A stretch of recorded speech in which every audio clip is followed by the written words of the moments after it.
अगे देखो गुर गुर के खनसिया कवरपुर के नहीं बोलो हो सहूर से। अगे देखो गुर गुर के खलसिया कवरपुर के नहीं बोलो हो सहूर से।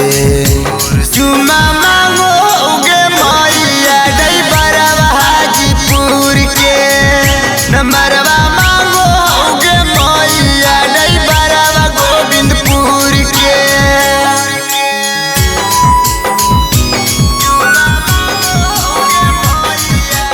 मिक्स बाय नीरज भाई।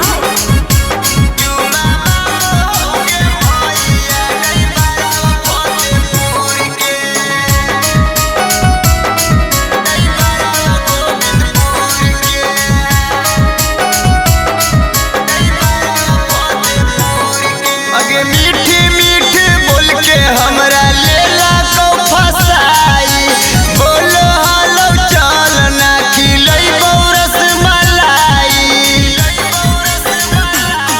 अगे मीठी मीठी बोल के हमरा लेला को फसाई बोलो हालो चल ना खिलई बौरस मलाई।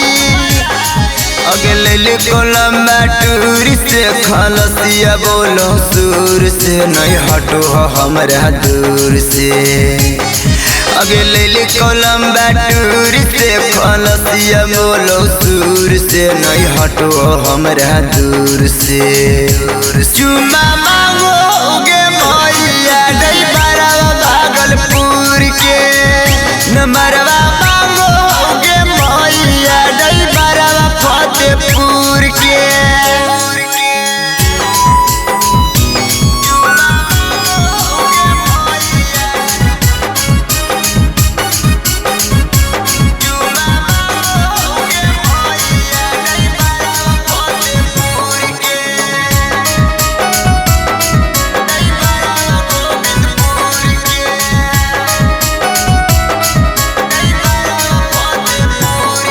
अगे लेला कौन भाड़ा मैया देखल को पहल मानी कहो हालो तोरे हम बनैबो दिल के रानी।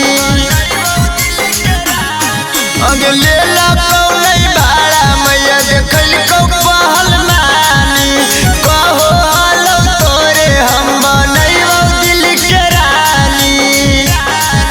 बोले को बड़ी दूर से खलसिया फतेहपुर के गे बोलो बिना कसूर के।